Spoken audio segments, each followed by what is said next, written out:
जिलाध्यक्ष जी राम निवासी साहब, मंच पर उपस्थित नागौर से वर्तमान में विधायक मोहन राम जी चौधरी साहब, हमारे यहाँ पे प्रवासी प्रभारी के रूप में हरियाणा से पधारे जीएच शर्मा जी, खीवसर के प्रधान प्रतिनिधि और बोजास के सरपंच जगदीश जी बिडियासर जी, मूलवा से पूर्व प्रधान सुखराम जी फिडोदा साहब, और अगर मंच की इजाजत हो तो सम्मानित मंच कह दूंगा। हमारे बीच में मेड़ता के प्रधान भी हैं। सम्मानित मंच, मेरे सामने उपस्थित सरपंच लोग, पंच लोग, जिला परिषद सदस्यगण, पंचायत समिति मेंबर, भारतीय मंडल अध्यक्ष से लेकर के नीचे तक जो यहाँ पे विराजमान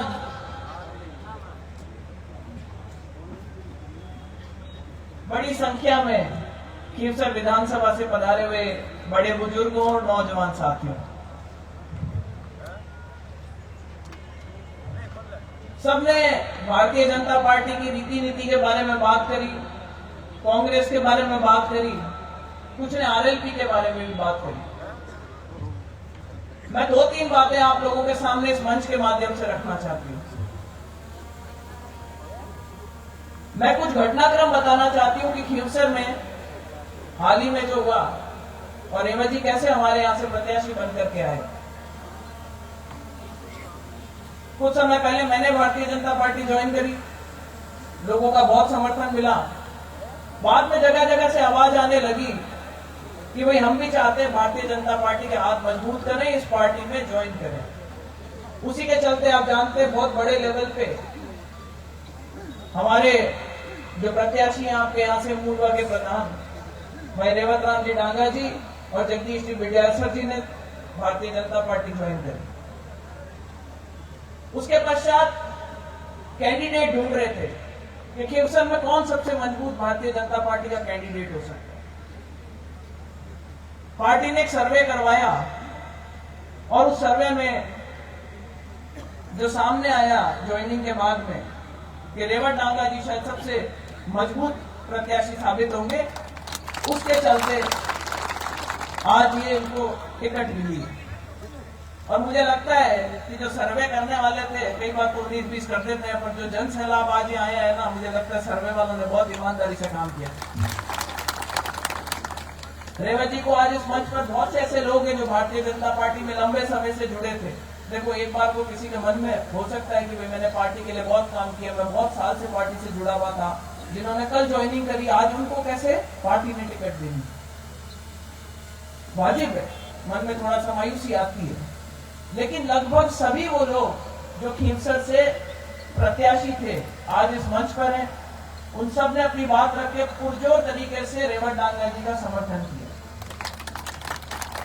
हमारे में से एक जब कहीं पे भी टिकट मांगने की बात चल रही थी तो रेवत जी, जगदीश जी, धनंजय सिंह जी, हमारे मैरिया जी, कान जी और भी जो लोग थे वो सब लगभग एक साथ जाते थे कि साहब हमें जिस किसी को दे दोगे कि हम इतने दुखी हैं इस बार कि भाई हम में से जिसको भी आप टिकट दे दोगे हम उसको पूरा समर्थन बाकियों का मिलेगा और हम पूरी कोशिश करेंगे कि भारतीय जनता पार्टी जो है वो सीट खीवसर की निकाल करके दे इस बार।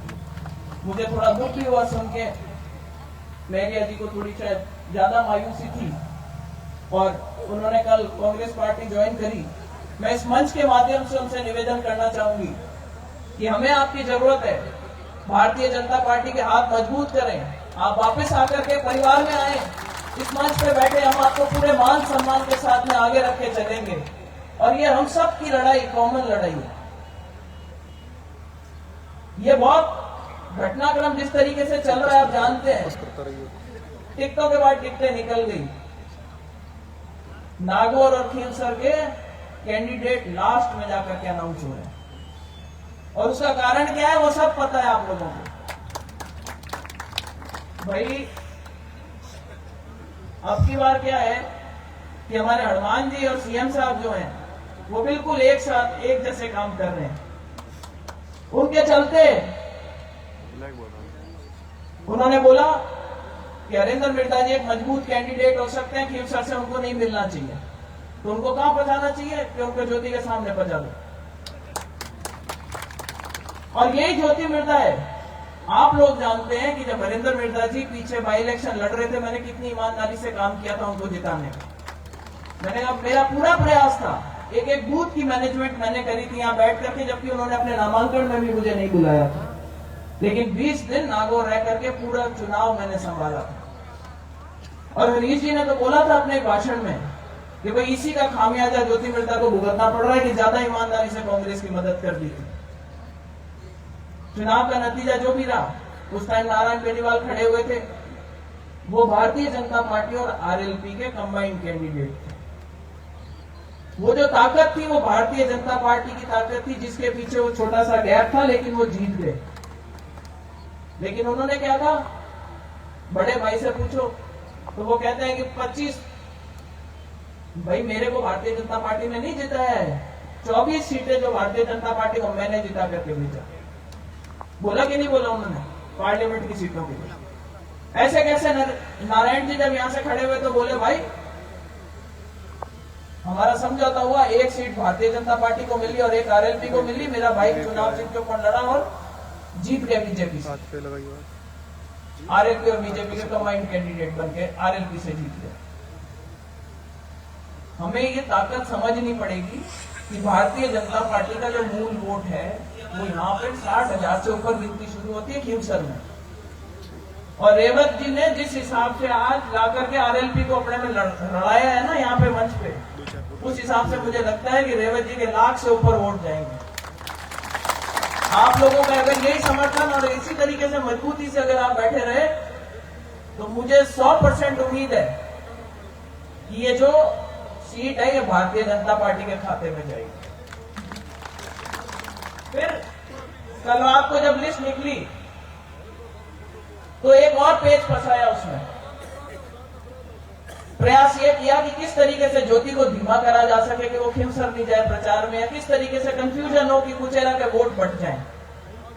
देखो मेरे पास में बहुत से लोगों के फोन आए उसके बाद कि भाई आप क्या करेंगे। मैंने कहा महाभारत में जब अर्जुन के सामने ये चीज आई कि सामने अपने लोग हैं, उनके खिलाफ युद्ध लड़ना है,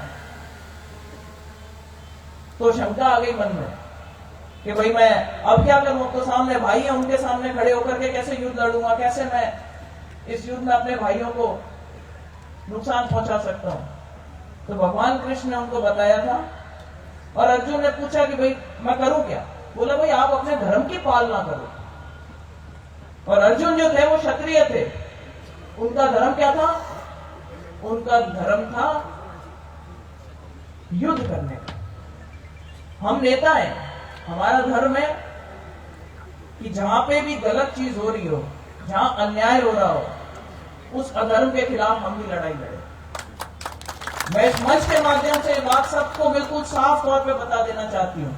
मैंने बधाई जरूर दी, मेरा भाई खड़ा हुआ, उसको टिकट मिली है, लेकिन मैंने उसको साफ बात बोली कि मेरा समर्थन जो है वो पार्टी के प्रति रहेगा। मेरा पूरा समर्थन जितना जी जान से लगा सकती हूँ मैं भारतीय जनता पार्टी को सहयोग करूंगी और रेवत डाका जी को जिताने में मेरा पूरी जो ताकत है वो उसमें झोंकूंगी। मैं आज मंच से किसी को भी अगर कोई शंका गिला हो मन में, मैं चाहती हूँ कि वो भाई दूर कर दे। पिछले कुछ समय में खीवसर में बहुत ज्यादा गुंडागर्दी हुई है, इसीलिए मैंने बोला कि यहाँ के नेताजी कहते हैं मैंने पार्टी बनाई। वो पार्टी नहीं, मैं कहती हूँ उन्होंने एक गिरोह बनाकर एक गैंग बना रखी है। तो किसी ने मुझसे पूछा कि गिरोह कैसे। मैंने कहा भाई गैंगस्टर क्या करते हैं। मैंने कहा गैंगस्टर दहशत फैलाते हैं, डराते हैं, धमकाते हैं, लोगों को अपराध की ओर प्रेरित करते हैं, दूसरे जो अपराध करते हैं उनको संरक्षण देते हैं। मैंने कहा राजनेता ऐसे नहीं होते।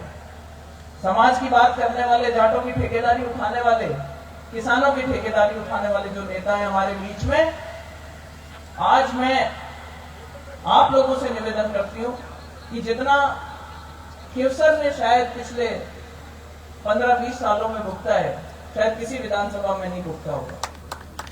ऐसा कहने नहीं आपने कि 2003 में शुरू हुई, 2023 आएगी बीसी लाके बीसी। ओबीसी को टाइम आएगा, 20 वर्ष हुई क्या अभी बात। और इस मंच से एक ने बहुत अच्छी बात करी कि शायद वो शुरू में जब राजनीतिक जीवन शुरू किया था उनकी मंशा रही होगी कि मैं लोगों की मदद करूं, लेकिन कहीं ना कहीं आप लोगों ने इतनी बार जिता दिया, कोई भी विपरीत परिस्थिति हो उसमें जिता दिया कि आज अहंकार चढ़ के बोलते हैं।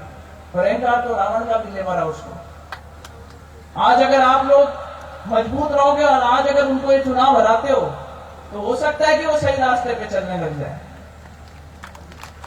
बहन बेटियों के लिए समाज में मंच पे खड़े होकर के लिए हल्के शब्द बोलना, कोई अगर एक जगह और बोले, कहते हैं कि भाई अगर ये खींवसर के अंदर एक भ्रम फैला रखा है कि अगर खींवसर में मुझे अगर विधायकी से हटा दिया तो यहाँ पर जो ट्यूबवेलें चल रही है वो नहीं चलेगी, जो भाटे निकल रहे हैं वो नहीं निकलेंगे। तो भाई एक बात बता दूं इस मंच से वापस कि व्यवस्था तो है जैसे ही चलेगी, उसके लिए उनका कोई लेना देना नहीं है। राज पलटेगा, हम भी पूरी कोशिश करेंगे आपकी मदद करने की, चाहे भाटा निकालने की बात हो, चाहे पे कनेक्शन दिलाने की बात हो। जिस चीज के हम खिलाफ हैं उस चीज से आप खुद भी परेशान हो कि हमारे जो युवा साथी आज नशे की ओर जा रहे हैं। सगला जितना ही मन मिले नहीं गुजर मैं कह रहे कि भाई खींवसर में नशा बढ़ो आएगो, टिंगरिया माता बिगड़ रही है। तो समाज सुधारने की थोड़ी थोड़ी जिम्मेदारी सबको उठनी पड़ेगी। और फिर एक बात बताती हूँ कि ये जो दहशत फैलाई, सब आज आके बोलते हैं कि भाई अगर इनको हरा दिया या इनके खिलाफ खड़े हो गए और कल को ये खुदा ना खास्ता जीत गए तो फिर ये माँ के आटा गड़ा काट। तो भाई आटा काटने का जो टाइम होनी वो भी हो। गहलोत साहब ऐसे नेता जरूर थे जो मंच से गाली सुन लेते थे और इनकी मदद फिर भी कर देते थे, तो आज भी कर रहे हैं और ये भी उनकी मदद कर रहे हैं।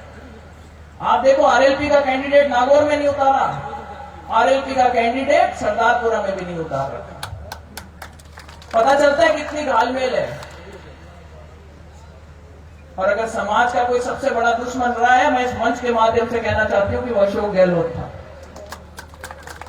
एक भी आदमी को, आज मैं भारतीय जनता पार्टी में मेरे पीछे लगते हैं, मेरा लारा करते हैं तो ठीक है, वो धर्म बनता है, उनका राजनीतिक धर्म है कि मैं दूसरी पार्टी में हूं। लेकिन जब मैं कांग्रेस में थी तभी मेरा लारा करते थे। क्यों भाई? आज कांग्रेस के अंदर दिव्या मदेरना बैठी है, हरीश चौधरी बैठे हुए हैं, उनका लारा क्यों करते हैं? उनका नुकसान करने की बात क्यों करते हैं? और अगर वो किसी को, हमारे समाज में किसी को सहयोग करते हैं, सपोर्ट करते हैं तो केवल हनुमान बेनीवाल जी को करते हैं। और वो क्यों करते हैं वो आप सब जानते हो, क्योंकि दोनों घालमेल की राजनीति करते हैं। और इसी का नतीजा है जो कल रात को लिस्ट आई है, वो लिस्ट देख करके कि भाई को भाई से भिड़ाओ, हरिंदर जी सामने भेज करके मेरे कहने की चुनाव लड़वाओ। हरिंदर जी को पहले बोला था कि भाई टिकट फाइनल है, टिकट फाइनल है। 4 लिस्टें निकल गई, हरिंदर जी का नाम उसमें नहीं आया। कल लास्ट लिस्ट के अंदर नाम निकल करके आता है, भाई लिस्ट में ऐसा नाम कैसा फाइनल होता है? तो मैं तो अपनी बात इतनी कहूंगी कि जब मुझे मौका मिला, जिसके साथ मैं लगी, चाहे वो सवाई सिंह जी चौधरी थे, उनके साथ मैंने ईमानदारी से मेहनत करी, उनको चुनाव जिताने का प्रयास किया। 19-20 साल लोगों का समर्थन कम मिला, वो एक अलग बात है। उसके बाद हरिंदर जी आए, उनके लिए मैंने ईमानदारी से प्रयास किया। और आज मैं फिर से ईमानदारी से प्रयास करूंगी रेवत डांगा जी के लिए कि वो जीते। और जो आज पलटा हुआ माहौल है, मुझे पूरा विश्वास है रेवत डांगा जी खींवसर की सीट भारतीय जनता पार्टी के खाते में जरूर लेकर के जाए। आप ही के बीच में रहे हुए, किसी ने कहा कि बूथ कैप्चरिंग हो जाएगी, बूथों के ऊपर लड़ लेंगे। अरे करने वाले कौन थे? ये दोनों ही तो थे। मोटरसाइकिल भी मतलब 2 टायर रहा, 2 टायर अटक बैठा है, मोटरसाइकिल भाटा मारते भी है, स्टैंड लगा। तो भाई करने वाले ये थे। खुद बहुत पीड़ा के बाद में इन्होंने उस पार्टी को छोड़ करके और आज भारतीय जनता पार्टी का दामन थामा है। मैं भी ये कहना चाहूंगी कि विकास की जो नदियां होती है ना, वो मुख्य धारा में बह करके निकल, मतलब अगर आप राजनीति में अगर मुख्य धारा में चलोगे ना तो ही विकास की नदियां बह सकती है। आज सबको दिखता है आगे माहौल इस तरीके का है, चाहे नागौर में हो, चाहे पूरे राजस्थान में हो, कि भारतीय जनता पार्टी की सरकार आ रही है। मैं चाहूंगी खींवसर का भी विकास हो, साफ सुथरी अच्छी राजनीति हो, किसान वर्ग के लोग रहते हैं उनका फायदा हो।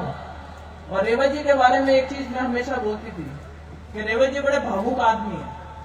ये खिलाफ खेमे में भी थे ना तो बड़ी दबी दबी सी शर्म वाली आंखों से चलते थे कि भाई मैंने इनकी कभी मदद कर रखी है पर मैं आज वो मेरी मदद नहीं कर पा रहे। तो बड़े भावुक तरीके के आदमी हैं। 36 कौम को साथ लेके चलते हैं। मूलियाड़ में भी जब ये सरपंचाई करते थे तो मैं यही कहती हूँ कि भाई 36 कौम को साथ लेके चले। इतने लंबे समय तक सरपंचाई इनके परिवार में रही, उसके बाद प्रधान बने जब भी सबको साथ लेकर के चले। और आज जब पंचायत समिति के जो इनके सरपंच थे उनके जब पेमेंट नहीं हो रहे थे तो उसके लिए भी जगह जगह जाकर के भटकने का काम जो था वो रेवत जी कर रहे थे। बहुत पीड़ा झेलने के बाद में आज आरएलपी का दामन छोड़ करके, मन कलड़ा करके और आकर के भाजपा के परिवार में जुड़े। स्वागत है इनका भारतीय जनता पार्टी के परिवार में। हम सब इस मंच पे जो बैठे हैं आप लोगों को यही आश्वासन देते हैं, आप रेवत जी को जिताओ, भारी समर्थन देकर के जयपुर पहुंचाओ और हम सब कलेक्टिव जिम्मेदारी लेंगे आप लोगों के बीच में कि आने वाले समय में खींवसर में जो भी आपकी परेशानियां होंगी, समस्याएं होंगी, सरकार में आप लोगों की मदद करके आपके काम कराने का प्रयास करेंगे, विकास कार्य करवाने का प्रयास करेंगे और जो भी छोटी मोटी कहीं कमी है उसको दूर करने का पूरा हम सब लोगों का मिलकर के इस मंच से जो बैठे हैं उनका प्रयास रहेगा। इसी आश्वासन के साथ मैं एक जोरदार जय की करणी माता की, बोलो गजानन जी महाराज की, बोलो जामोजी महाराज की, बोलो 33 करोड़ देवी देवताओं। तो भाई अब जिम्मेदारी आप लोगों की है। आगे हमारा चुनाव है, कोई सगे करना ही तो उनको भी कह देना नागौर में हमारा समर्थन रखें। हम सब भाई बहन मिल करके पूरा प्रयास करेंगे भारतीय जनता पार्टी को मजबूत करने का और ज्यादा से ज्यादा आप लोगों के आगे काम करवाने का। 2023 में भारतीय जनता पार्टी की सरकार बनाएंगे, आने वाले 2024 के अंदर मोदी जी के हाथ मजबूत करेंगे और लोकसभा में भी ज्यादा से ज्यादा एमपी अपने भारतीय जनता पार्टी के जितवाने का प्रयास करेंगे। राम राम साहब, जय हिंद। बहुत बहुत धन्यवाद ज्योति जी। अब मैं गंगा जी के उद्बोधन से पहले सोमराम जी मेघवाल सरपंच प्रतिनिधि तांतवास जो कांग्रेस छोड़ के आज बीजेपी का दामन थामेंगे, हेतराम जी लेगा, हनुमान जी सियार चौडिया, राकेश जी नाइक नागौर, बाबूलाल जी सियार